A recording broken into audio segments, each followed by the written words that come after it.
I served in the Australian Army Reserve from 1987 to 1994, and I want to encourage young men who are fit and able to enlist in their country's armed forces.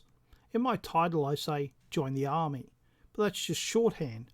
I encourage you to join any branch as they are all equally needed to defend your nation. There are many reasons why men think they should not enlist. Here are some common reasons. They fear regimentation, bullying, loneliness and or boredom, death or injury. They are all genuine concerns, and in no way do I want to belittle them. But I wish to put forward a list of reasons why you should enlist. Patriotic duty, tradition, courage, discipline, skill at arms, tactics, leadership, organisation, survival, and friendship. Now here I want to go through each and give an argument in favour of each. Patriotic duty. First and foremost, it is your patriotic duty to serve. If traditionalists do not believe in the common good, then what do we believe in? The nation is about serving something greater than yourself, in serving your heritage, in defending its traditions, and in serving its interests. We are not served if our nation is defeated or humiliated. It makes us more vulnerable. It also continues the unbroken link with the past. You are a living link between the past and the future. Tradition. It is hard to think of an organisation that values tradition more than the armed forces. Its drills and ceremonies are often centuries old and have been performed by countless others before you.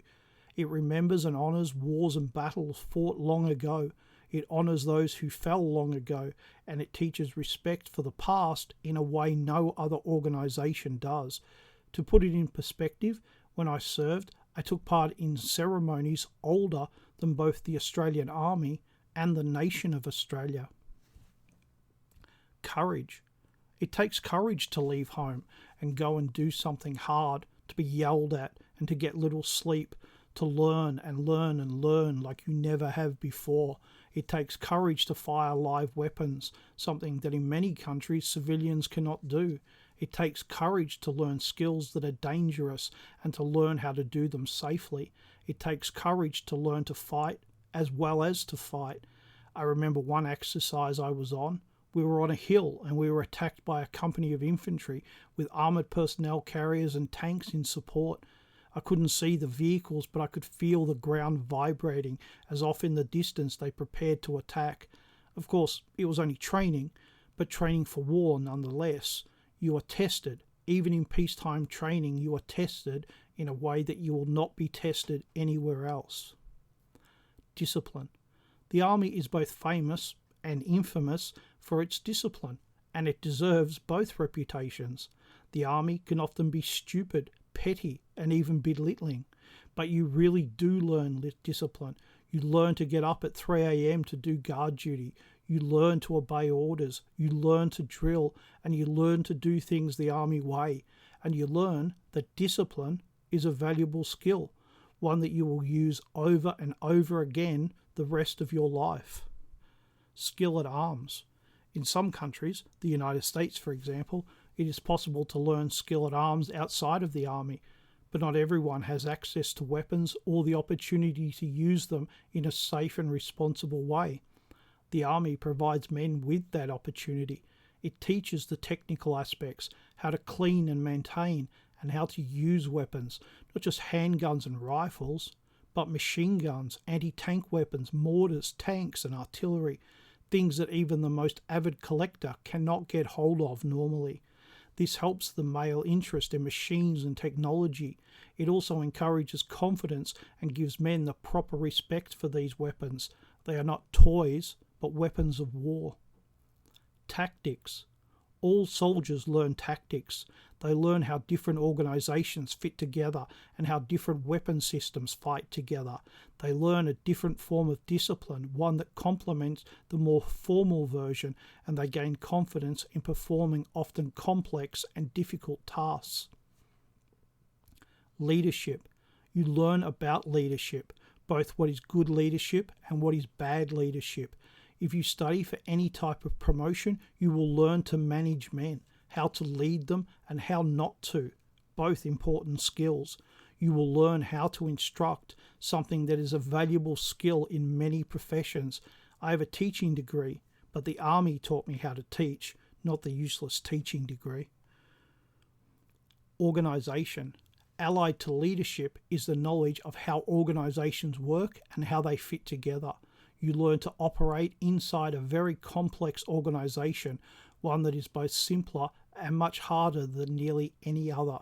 It is a good insight into how to do things and how not to do things. Survival. For many of us, city living is what we know. It's where we live. But knowing how to live rough is quite a good skill to have. Knowing how to set up a tent, how to cook your own food, how to get along with others in a close environment, meeting people from all walks of life and having no choice but to find a way to get along. These are all important skills. Skills many modern people do not have. I won't say the army will teach you these skills, but you'll learn them anyway. Friendship. Old army buddies are a real thing, and you will never meet the people you meet in the army again, even if you meet them as civilians. You will experience a part of life that is for most people unique, never to be repeated. You will meet the smartest and the dumbest people you will ever meet. You will have friends, experiences, and memories that you will never forget. That can be a good thing. It can be a bad thing, but it is absolutely a thing. And there is one final and rather depressing reason you should join the army. We will need to be able to fight. As I look at the future, I do not see universal bliss and brotherhood. I see governments failing to enforce their own laws and failing in its most basic duty to protect its citizens. I see the ever-rising tide of third world invaders. I see massive debt that cannot be paid back, ever. I see liberalism continuing to push every bad idea that it has because it cannot see any other way to create its utopia. I also see that people are noticing all of this, that people are getting sick of it, and that the old arguments of liberalism are starting to fail, that the trust us, things will get better is wearing thin. What happens when the two sides notice that no one is being fooled? When that happens, we will need to be able to fight.